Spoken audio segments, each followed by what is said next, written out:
ನಮಸ್ತೆ ಎಲ್ರಿಗೂ, welcome back to my channel sweet and spicy recipes. ನಾನಿವತ್ತು ಮಂಗಳೂರು ಮತ್ತು ಉಡುಪಿ ಕಡೆಯ ವಿಶೇಷವಾದ ಒಂದು ರೆಸಿಪಿ ಓಡು ದೋಸೆಯನ್ನು ಹೇಗೆ ಮಾಡುವಂತ ತೋರಿಸ್ತಾ ಇದ್ದೀನಿ. ಇದನ್ನು ಮಣ್ಣಿನ ಕಾವಲಿಯಲ್ಲಿ ಮಾಡ್ತೀವಿ. ಇದು ಗೂಡಾಗಿ ಬರಲಿಕ್ಕೆ ಮತ್ತು ಸಾಫ್ಟಾಗಿ ಬರಲಿಕ್ಕೆ ಯಾವ ರೀತಿ ಹಿಟ್ಟು ತಯಾರಿಸಬೇಕು ಅಂತ ತೋರಿಸ್ತೀನಿ. ಇದನ್ನು ಕಪ್ಪ ರೊಟ್ಟಿ ಅಂತಲೂ ಕರೀತಾರೆ. ಮೊದಲಿಗೆ 1 ಕಪ್ನಷ್ಟು ದೋಸೆ ಅಕ್ಕಿಯನ್ನು ಒಂದು ಪಾತ್ರೆಗೆ ಹಾಕ್ತಾ ಇದ್ದೇನೆ. ನೀವು ರೇಷನ್ ಅಕ್ಕಿ ಇದ್ದರೆ ಅದರಿಂದನೂ ಮಾಡ್ಕೊಳ್ಬೋದು. ಇದನ್ನೊಂದು 2 ರಿಂದ 3 ಸಲ ಚೆನ್ನಾಗಿ ತೊಳ್ಕೊಂಡು ನೀರು ಸೇರಿಸಿ ಮಿನಿಮಮ್ ಒಂದು 4 ರಿಂದ 5 ಗಂಟೆ ತನಕ ಆದರೂ ಇದು ನೆನಿಬೇಕು. ಬೆಳಿಗ್ಗೆ ಮಾಡೋದಾದರೆ ನೈಟ್ ನೆನೆ ಹಾಕಿ ಬೆಳಿಗ್ಗೆ ಮಾಡ್ಕೊಳ್ಬೋದು. ಇದನ್ನೀಗ ನೆನೆ ಹಾಕಿ ಒಂದು 5 ಗಂಟೆ ಕಳೆದಿದೆ. ಸ್ವಲ್ಪ ಜಾಸ್ತಿ ಹೊತ್ತು ನೆಂದರೂ ಪರವಾಗಿಲ್ಲ. ಈಗ ಇದನ್ನೊಂದು 2 ಸಲ ತೊಳ್ಕೊಂಡು ಒಂದು ಮಿಕ್ಸಿ ಜಾರಿಗೆ ಹಾಕ್ತಾ ಇದ್ದೀನಿ. ನಂತರ ಯಾವ ಕಪ್ಪಲ್ಲಿ ನಾವು ಅಕ್ಕಿ ಹಾಕಿದ್ದೆವೋ ಅದೇ ಕಪ್ನಲ್ಲಿ ಅರ್ಧ ಕಪ್ನಷ್ಟು ತೆಂಗಿನಕಾಯಿ ತುರಿ ಮತ್ತು ಅರ್ಧ ಕಪ್ನಷ್ಟು ಅನ್ನವನ್ನು ಸೇರಿಸ್ಕೊಳ್ಬೇಕು. ಆಮೇಲೆ ರುಚಿಗೆ ಎಷ್ಟು ಉಪ್ಪು ಬೇಕೋ ಅಷ್ಟನ್ನು ಸೇರಿಸ್ಕೊಳ್ಬೇಕು. ನಂತರ 2 ಸ್ಪೂನ್ನಷ್ಟು ನೋಡಿಲಿ ತೆಂಗಿನ ಎಣ್ಣೆನ ಹಾಕ್ತಾ ಇದ್ದೇನೆ. ನೀವು ಯಾವ ಅಡುಗೆ ಎಣ್ಣೆ ಉಪಯೋಗಿಸ್ತೀರೋ ಅದನ್ನು ಸೇರಿಸ್ಕೊಳ್ಬೋದು. ನಂತರ 1 ಕಪ್ನಷ್ಟು ನೀರನ್ನು ಸ್ವಲ್ಪ ಹಾಕ್ಕೊಂಡು ನಯ ರುಬ್ಕೊಳ್ಬೇಕು. ನಾನು ರುಬ್ಕೊಳ್ಬೇಕಾದ್ರೆ 1 ಕಪ್ಪಷ್ಟೇ ನೀರನ್ನು ಉಪಯೋಗಿಸಿದ್ದೆ. ಅದನ್ನೊಂದು ಪಾತ್ರೆಗೆ ಹಾಕ್ತಾ ಇದ್ದೀನಿ. ಈಗ ನೀರು ಬೇಕಂದರೆ ನೋಡ್ಕೊಂಡು ಸೇರಿಸ್ಕೋಬೇಕು. 1 ಕಪ್ ಆಲ್ರೆಡಿ ಸೇರಿಸಿದ್ದೀನಿ. ಇವಾಗ ಮತ್ತೆ ಒಂದು ಅರ್ಧ ಕಪ್ನಷ್ಟು ನೀರನ್ನು ಮಿಕ್ಸಿ ಜಾರಿಗೆ ಹಾಕಿ ಸೇರಿಸ್ಕೊಳ್ತಿದ್ದೀನಿ. ಒಟ್ಟು ನಾನಿಲ್ಲಿ 1 ಕಪ್ನಷ್ಟು ಅಕ್ಕಿಗೆ 1.5 ಕಪ್ಪಷ್ಟು ನೀರನ್ನು ಉಪಯೋಗಿಸಿದ್ದೀನಿ. ಈಗ ಒಂದು ಸಲ ಮಿಕ್ಸ್ ಮಾಡ್ಕೊಳ್ತಾ ಇದ್ದೀನಿ. ಈ ಹಿಟ್ಟಿನ ಹದ ಹೇಗಿರಬೇಕಂದ್ರೆ ನೀರು ದೋಸೆ ಅಷ್ಟು ತೆಳುವಾಗಿಯೂ ಇರಬಾರ್ದು ಮತ್ತು ಮಾಮೂಲಿ ದೋಸೆ ಎಲ್ಲ ನಾವು ಮಾಡ್ತೀವಲ್ಲ ಅಷ್ಟು ದಪ್ಪನೂ ಇರಬಾರ್ದು. ಆ ರೀತಿಯಲ್ಲಿ ಈ ಹಿಟ್ಟನ್ನು ರೆಡಿ ಮಾಡ್ಕೋಬೇಕು.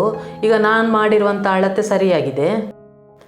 ಈಗ ಈ ದೋಸೆಗೆ ಒಂದು ಬೆಸ್ಟ್ ಕಾಂಬಿನೇಷನ್ ಆಗಿ ತೆಂಗಿನಕಾಯಿ ಮತ್ತು ಬೆಲ್ಲದಿಂದ ಮಾಡಿದಂಥ ಸಿಹಿ ಹಾಲನ್ನು ರೆಡಿ ಮಾಡ್ಕೊಳ್ಬೇಕು.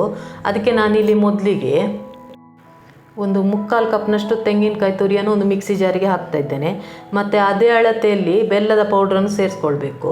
ನೀವು ಗಟ್ಟಿ ಬೆಲ್ಲ ಆಗಿದ್ದರೆ ಪುಡಿ ಮಾಡಿ ಸೇರಿಸ್ಕೊಳ್ಳಿ. ಅದರ ಜೊತೆಲೇ 3 ಏಲಕ್ಕಿಯನ್ನು ಸಿಪ್ಪೆ ತೆಗೆದು ಸೇರಿಸ್ಕೊಳ್ಬೇಕು. ನಂತರ ಸ್ವಲ್ಪ ನೀರು ಸೇರಿಸ್ಕೊಂಡು ರುಬ್ಬಿ ಒಂದು ಪಾತ್ರೆಗೆ ಹಾಕ್ತಾ ಇದ್ದೇನೆ. ನಂತರ ಒಂದು ಅರ್ಧ ಕಪ್ನಷ್ಟು ನೀರನ್ನು ಮತ್ತೆ ಮಿಕ್ಸಿ ಜಾರಿಗೆ ಹಾಕಿ ಅದನ್ನು ಸೇರಿಸ್ಕೊಳ್ತಾ ಇದ್ದೇನೆ. ಒಮ್ಮೆ ಸರಿಯಾಗಿ ಮಿಕ್ಸ್ ಮಾಡಿಕೊಂಡು ಹದ ನೋಡ್ಕೊಳ್ಬೇಕು. ಈಗ ಇಷ್ಟು ತೆಳುವಾಗಿದ್ದರೆ ಸಾಕು. ನಿಮಗೆ ದಪ್ಪ ಬೇಕಂದರೆ ನೀರನ್ನು ಸ್ವಲ್ಪ ಕಡಿಮೆ ಸೇರಿಸ್ಕೊಳ್ಬೋದು. ಈಗ ದೋಸೆಗೆ ಕಾಯಿ ಹಾಲು ರೆಡಿ ಆಯಿತು. ಇನ್ನು ದೋಸೆ ರೆಡಿ ಮಾಡ್ಕೊಳ್ಬೇಕು. ನೋಡಿ, ಇದು ಓಡು ದೋಸೆ ಮಾಡಲಿಕ್ಕೆ ಅಂತೇಳಿ ಇರುವಂಥ ಒಂದು ಮಣ್ಣಿನ ಕಾವಲಿ. ಇದನ್ನು ಮೊದಲೇ ಪಳಗಿಸಿ ಇಟ್ಕೊಳ್ಬೇಕು. ಇದನ್ನು ಓಡು ದೋಸೆ ಕಾವಲಿ ಅಂತಲೇ ಹೇಳ್ತೀವಿ ನಾವು. ಇದರಲ್ಲಿ ದೋಸೆ ಮಾಡಿದರೆ ತುಂಬ ರುಚಿಯಾಗಿರ್ತದೆ. ಇದನ್ನೀಗ ಮೊದಲಿಗೆ ಹೈ ಫ್ಲೇಮಲ್ಲೇ ಬಿಸಿ ಮಾಡಿಕೊಳ್ಬೇಕು. ಇದನ್ನು ಸಾಮಾನ್ಯವಾಗಿ ಎಣ್ಣೆ ಉಜ್ಜದೇ ಮಾಡ್ತಾರೆ. ಆದರೆ ನಾನಿಲ್ಲಿ ಕಾವಲಿ ಹೊಸದಾಗಿರೋದ್ರಿಂದ ಸ್ವಲ್ಪ ಎಣ್ಣೆ ಉಜ್ಜಿ ಒಂದು ಬಟ್ಟೆಯಲ್ಲಿ ಒರೆಸ್ಬಿಟ್ಟು ಮಾಡ್ತಾ ಇದ್ದೀನಿ. ಸೊ ದೋಸೆ ಒಯ್ಯಬೇಕಾದ್ರೆ ಹೈ ಫ್ಲೇಮಲ್ಲೇ ಇಟ್ಕೊಂಡು ದೋಸೆನ ಒಯ್ಯಬೇಕು. ನೋಡಿ, ಇಲ್ಲಿ 1.5 ಸೌಟಷ್ಟು ದೋಸೆನ ನಾನು ಹಾಕ್ತಾ ಇದ್ದೀನಿ. ದೋಸೆ ಹಾಕಬೇಕಾದ್ರೆ ಫ್ಲೇಮನ್ನು ಹೈಯಲ್ಲೇ ಇಟ್ಕೊಂಡು ಈ ರೀತಿ ಸ್ವಲ್ಪ ಪ್ರೆಸ್ ಮಾಡ್ತಾ ಹಾಕಬೇಕು. ಇದಕ್ಕಿಂತ ಜಾಸ್ತಿ ಹಿಟ್ಟು ಒಯ್ಯಬಾರ್ದು. 1.5 ಸೌಟಷ್ಟು ಹಿಟ್ಟು ಒಯ್ದರೆ ಸಾಕು. ಹಿಟ್ಟು ಒಯ್ದ ನಂತರ ಮೀಡಿಯಂ ಫ್ಲೇಮಲ್ಲಿ ಇಟ್ಕೊಂಡು ಸ್ವಲ್ಪ ಹೊತ್ತು ಹಾಗೆ ಬಿಡಬೇಕು. ತಕ್ಷಣಕ್ಕೆ ಮುಚ್ಚಬಾರ್ದು. ನೋಡಿ, ಆವಾಗ ಈ ರೀತಿ ಗೂಡಾಗಿ ಕಣ್ಣು ಬೀಳ್ತದೆ. ನಂತರ ಮುಚ್ಚಿ ಲೋ ಟು ಮೀಡಿಯಂ ಫ್ಲೇಮಲ್ಲಿ ಒಂದು 2 ರಿಂದ 3 ನಿಮಿಷ ತನಕ ಬೇಯಿಸ್ಕೊಳ್ಬೇಕು. ನೋಡಿ, ಈಗ ಇದು ಚೆನ್ನಾಗಿ ಬೆಂದಿದೆ. ನಾವು ಸರಿಯಾದ ಅಳತೆಯಲ್ಲೆಲ್ಲ ಇಂಗ್ರೀಡಿಯೆಂಟ್ಸ್ ಹಾಕಿದರೆ ಈ ರೀತಿ ಸುಲಭವಾಗಿ ಕಾವಲಿಯಿಂದ ದೋಸೆ ಎದ್ದು ಬರ್ತದೆ. ನೋಡಿ, ಈ ರೀತಿ ಪ್ರತಿಯೊಂದು ದೋಸೆ ಮಾಡಿದ ನಂತರ ಕಾವಲಿಗೆ ಮತ್ತೆ ಸ್ವಲ್ಪ ನೀರು ಚಿಮ್ಮಿಸ್ಕೊಂಡು ಬಟ್ಟೆಯಲ್ಲಿ ಒರೆಸ್ಕೊಳ್ಬೇಕು. ಒರೆಸಿದ ನಂತರ ಮತ್ತೆ ಅದೇ ರೀತಿ ದೋಸೆ ಮಾಡ್ತಾ ಹೋಗಬೇಕು. ಒಂದು ವೇಳೆ ಕಾವಲಿಂದ ದೋಸೆ ಸರಿಯಾಗಿ ಹೇಳ್ತಿಲ್ಲ ಅಂದರೆ ನೀವು ಯಾವ ದಿನ ದೋಸೆ ಮಾಡಬೇಕು ಅಂತ ಇದ್ದೀರೋ ಅದರ ಹಿಂದಿನ ದಿನವೇ ಒಮ್ಮೆ ಕಾವಲಿಯ ನೀರಲ್ಲಿ ತೊಳೆದು ಅದನ್ನು ಒರೆಸ್ಕೊಳ್ಬಾರ್ದು. ನಂತರ ಅದಕ್ಕೇನೆ ಎಣ್ಣೆ ಉಜ್ಜಿ ಹಾಗೆ ಬಿಟ್ಟು ಬಿಡಬೇಕು.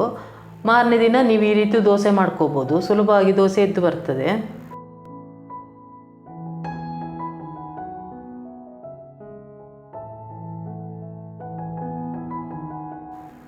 ಈಗ ದೋಸೆ ಎಲ್ಲ ರೆಡಿಯಾಗಿದೆ.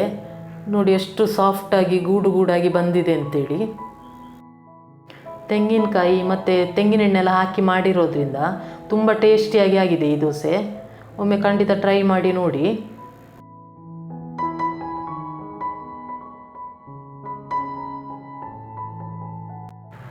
ನಂತರ ನಾವು ರೆಡಿ ಮಾಡಿಟ್ಟಿರುವಂಥ ಕಾಯಿ ಹಾಲನ್ನು ಈ ರೀತಿ ಅದರ ಮೇಲೆ ಹಾಕಬೇಕು.